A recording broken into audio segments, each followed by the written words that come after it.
All right, market heroes, we're back talking about Strangle still. Remember, they're the staple, they're a staple of what we do here, what will make you a market hero in the not too distant future.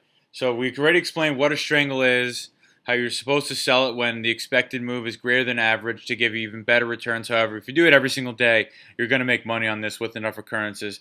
And then we said, hey, is the one standard deviation, the 16 delta put and call, the best strike? As it turns out, a 5 delta strangle, 10 delta strangle, 25 delta strangle, 30 delta strangle, 40 delta strangle, all strangles are profitable. However, they do come with more risk and reward, right?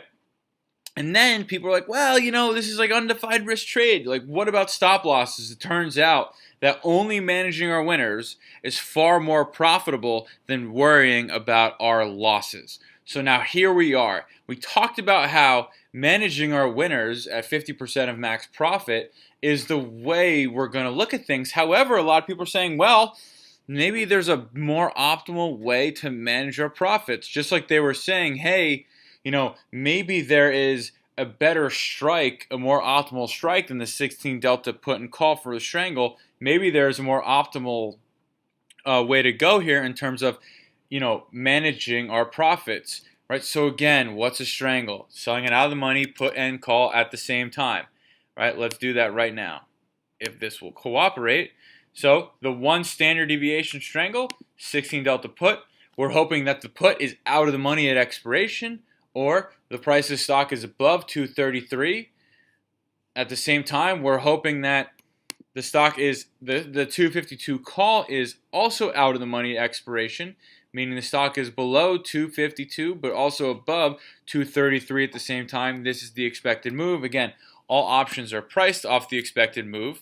The expected move is overstated to the actual move. Thus, we sell this strategy because we know over time we will be profitable. So we make money two ways. Number one is that expected move decreases. Remember, options are priced off that expected move.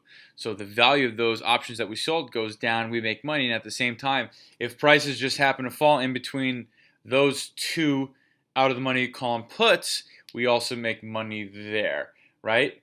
So we know that if we do it every day, we're supposed to be right 68% of the time. Turns out we're right 81% of the time. Right, we make about $1.50 per day, and our biggest loss is $2,500. Not crazy. However, if we only focus on our winners, so buying it back for 50% of the credit received, so in this case, we collected $1.66 in credit, we would be buying it back if the value of the 252 call and the 233 put ever got to 83 cents. Right, so that's what we would do. Right, and if we do that for, again, 14 and a half years, you're right 91% of the time when originally you're supposed to be right 68% of the time. You make about $2 a day, so that's a 33% improvement on just doing it every day, and your largest loss is cut in half. Not bad. But remember, people were saying, is 50% of max profit the optimal profit target? Well, let's see. So again, we did this study every single day for 14 and a half years, depending on when you're watching this video. It's 18,000 plus occurrences. So what we did was we sold the one standard deviation strangle and we let it expire.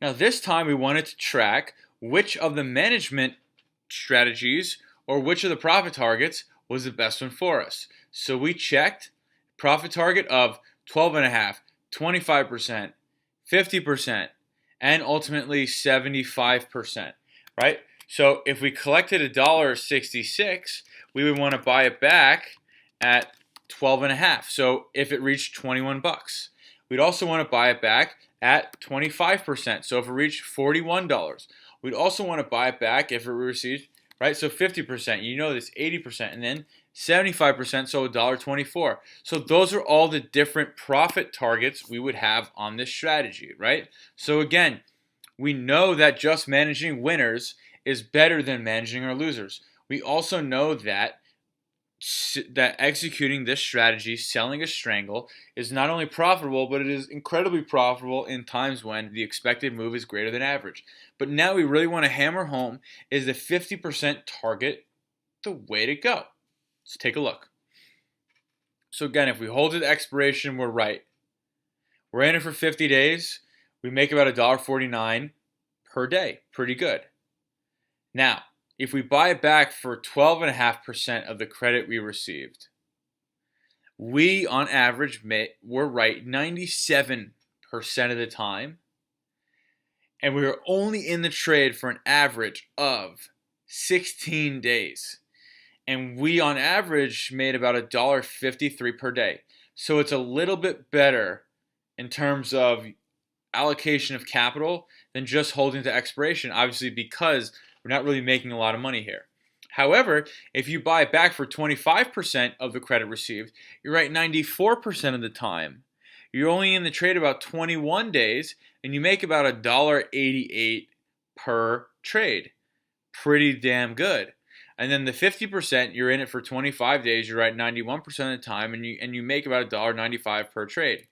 However, if you wait for 75% of the credit received, you're right only 78% of the time. You're in the trade about 30 days, and you make about $1.65 per trade. So now we're trending in the wrong direction.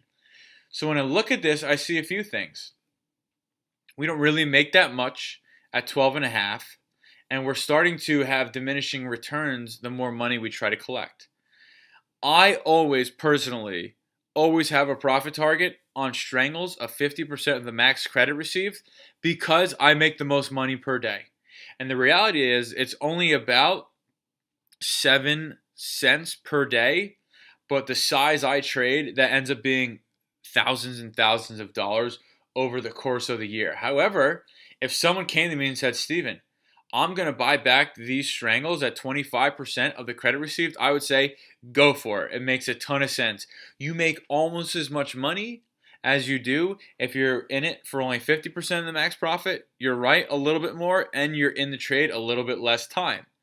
So what I'll, as a rule of thumb, always do 50% because all I care about is making the most amount of money. It is completely reasonable and completely accepted to do a 25% max profit because you're making just a little bit less than the 50%. And I totally get it. Some people like to have 94% winners and 91. So I totally get it. I'll see you guys in the next video.